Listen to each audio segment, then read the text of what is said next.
Well, if we're holding the Bible up as being a book of revelation from God, we have to expect that there is not a single error within the Bible. But let me just read some things to you. For example, the Bible tells us what Jesus wore, what he drank, and what he said, right? Yes and no. Some people say one thing, others say another. For example, in Matthew 27:28, the Roman soldiers dressed Jesus in a scarlet robe.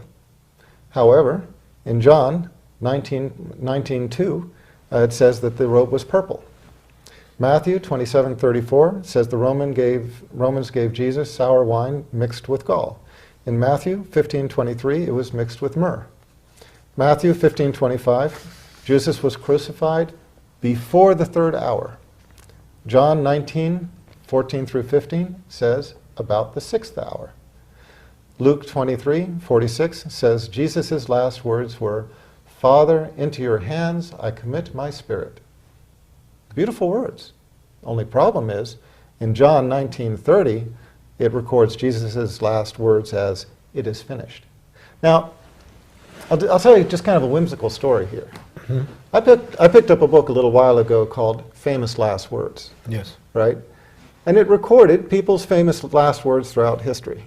One of the funniest ones, the one I liked the most, was this general at Battle of Spotsylvania during the Civil War.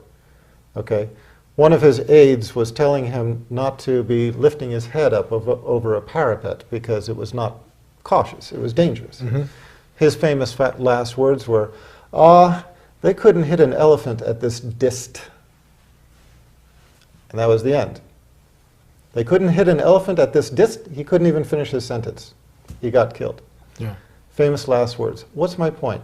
My point is that followers of famous people hang onto their words, all right?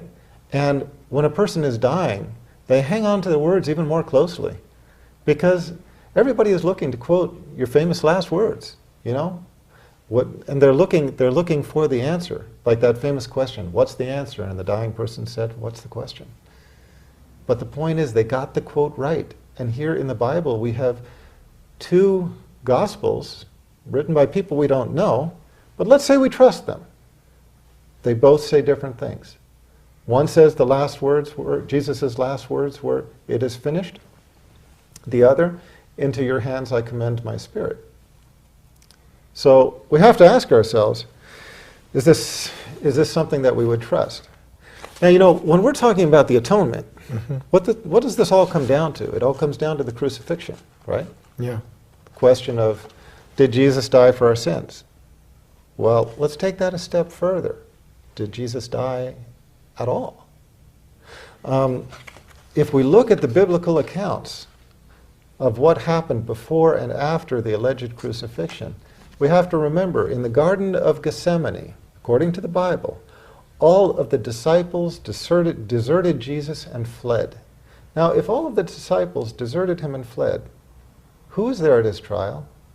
Who was there at his persecution? Who was there at his crucifixion? We don't know. We don't know who was there. We don't know who he wrote about it. We don't know the authority of what we have in our hands. What we do know is this. Following the alleged crucifixion, who went to the tomb? According to Matthew, Mary Magdalene and the other Mary. According to Mark, Mary Magdalene.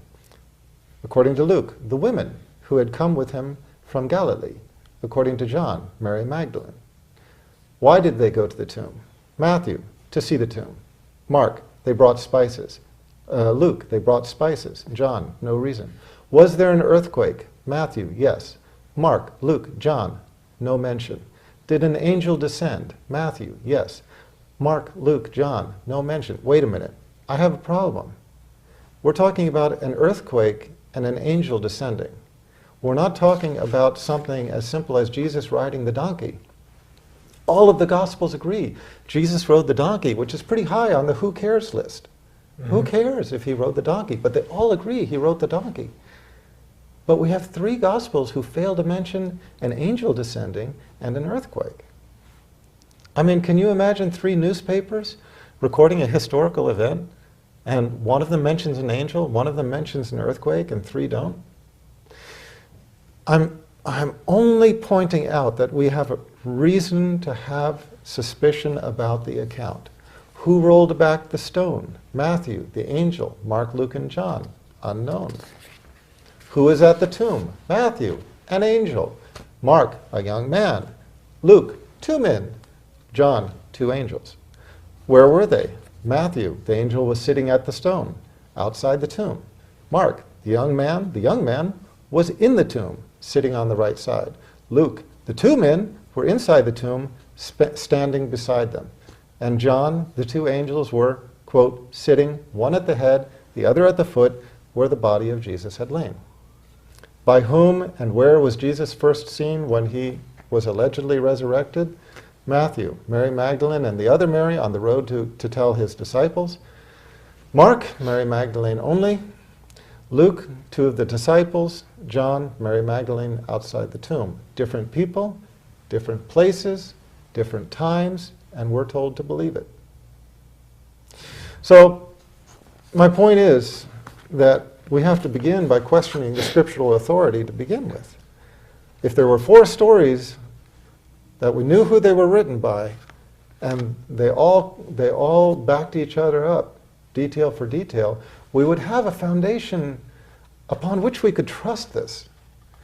But we have 4 Gospels, anonymously written, conflicting with one another on huge details, and we're asked to believe it.